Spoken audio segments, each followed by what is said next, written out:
Assalamualaikum warahmatullahi wabarakatuh. Alhamdulillah, semoga kita semua selalu dalam lindungan Allah Subhanahu wa taala. Pada kesempatan kali ini saya akan memberikan tutorial tata cara pelaksanaan sholat Idul Fitri yang kita laksanakan di rumah sesuai dengan himbauan pemerintah. Idul Fitri tahun ini di tengah pandemi COVID-19 kita dihimbau untuk melaksanakan sholat Id di rumah, tidak di lapangan seperti yang dahulu-dahulu kita laksanakan. Tidak terlalu banyak perbedaan antara sholat Idul Fitri di lapangan dan di rumah. Pada prinsipnya sama, namun ketika di lapangan ada khutbah Idul Fitri, ketika kita melaksanakan di rumah tidak ada khutbah, sebagaimana salah satu sahabat Rasulullah SAW, Anas bin Malik radhiyallahu taala anha, melaksanakan sholat Id di rumah bersama keluarga terdekatnya. Oke, baik, sebelum ke tata cara pelaksanaan sholat Id, ada sunnah-sunnah yang harus kita perhatikan sebelum melaksanakan sholat Id. Yang pertama, kita mandi ketika terbit fajar. Setelah mandi kita memakai wewangian, disunahkan. Kemudian sunnah yang kedua jangan dilupakan, yaitu kita makan terlebih dahulu. Kenapa kita makan terlebih dahulu? Hal itu menegaskan bahwa hari itu kita tidak berpuasa lagi, ya, karena satu Syawal itu adalah hari yang diharamkan berpuasa. Jadi kita makan kurma dengan angka yang ganjil 1, 3, 1, 3, 5, 7. Atau apabila tidak ada kurma di rumah, rekan-rekan bisa menggantinya dengan makanan yang manis-manis. Kemudian setelah makan kurma atau makanan yang manis-manis, sambil menunggu waktu sholat Id, kita disunahkan untuk banyak bertakbir memuji Allah Subhanahu wa taala. Nah, untuk setelah itu masuk waktu sholat Id, kalau waktu Indonesia Timur, khususnya Gorontalo ya, waktu Indonesia waktu Indonesia Tengah, itu sholat Id itu dilaksanakan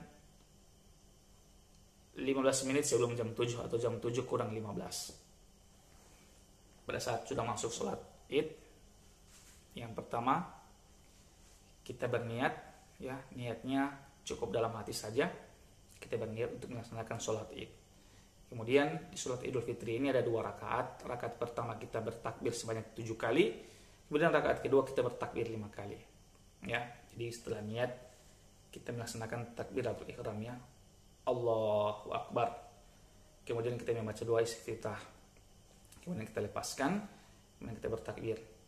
Allahu Akbar 1. Lepas. Allahu Akbar 2. Harus ada jeda, ya, karena kita ada makmum nanti di belakang apabila ada istri anak. Kemudian lepaskan Allahu Akbar 3 sampai 7 kali. Nah, jumhur para ulama itu sepakat, terutama di kalangan mazhab Imam Syafi'i, takbiratul ihram yang pertama itu tidak dihitung, ya, tidak dihitung 7 kali. Jadi Allahu Akbar takbiratul ihram pertama itu tidak dihitung. Kemudian dilepas 1 sampai 7 kali. Nah, di sela-sela takbir 7 kali itu sebenarnya tidak ada bacaan khusus di dalam dalil-dalil, namun kita dibolehkan untuk membaca seperti subhanallah walhamdulillah wala ilaha illallah wallahu akbar. Kemudian setelah itu kita membaca surah Al-Fatihah.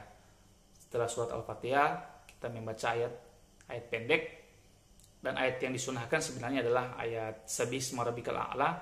Namun apabila rekan-rekan tidak menghafalnya, bisa diganti ayat-ayat yang rekan-rekan hafal. Kemudian ruku, kemudian i'tidal, kemudian sujud, duduk di antara 2 sujud, sujud kembali, kemudian bangkit untuk melaksanakan rakaat yang kedua. Nah, rakaat yang kedua kita bertakbir sebanyak 5 kali. Allahu Akbar 1, Allahu Akbar 2, Allahu Akbar 3 sampai 5 kali. Dan di sela-sela takbir seperti yang sebelumnya kita bisa membaca subhanallah walhamdulillah wala ilaha illallah wallahu akbar. Namun apabila tidak hafal juga tidak mengapa, karena dalilnya tidak ada. Namun lebih bagus kalau kita bacakan juga. Setelah itu kita membaca Al-Fatihah. Kemudian setelah Al-Fatihah kita membaca ayat pendek. Disunahkan membaca surat Al-Qaf maupun Al-Qamar. Namun apabila rekan-rekan tidak menghafalnya, cukup dan bisa diganti dengan ayat yang rekan-rekan hafal. Kemudian setelah membaca ayat pendek kita ruku, kemudian kita bangkit i'tidal, kemudian kita sujud, kemudian kita duduk di antara 2 sujud, kemudian kita sujud, kemudian kita tahiyat. Setelah itu, Assalamualaikum warahmatullahi wabarakatuh. Assalamualaikum warahmatullahi wabarakatuh. selesai sudah pelaksanaan sholat Idul Fitri di rumah. Ingat, di rumah tidak ada khutbah Idul Fitri. Namun apabila rekan-rekan jamaahnya cukup banyak, mungkin ada om, tante, sepupu-sepupu yang ikut sholat di rumah, dibolehkan juga untuk membaca khutbah ataupun tausiah singkat kepada para jamaah. Demikianlah tutorial pelaksanaan sholat Idul Fitri di rumah. Semoga ini bermanfaat dan dapat kita amalkan bersama. Kalau ada yang kurang, saya mohon maaf. Keterbatasan saya sebagai manusia. Taqabbalallahu minna wa minkum siyama wa siyamakum. Wabillahi taufiq wal hidayah. Assalamualaikum warahmatullahi wabarakatuh.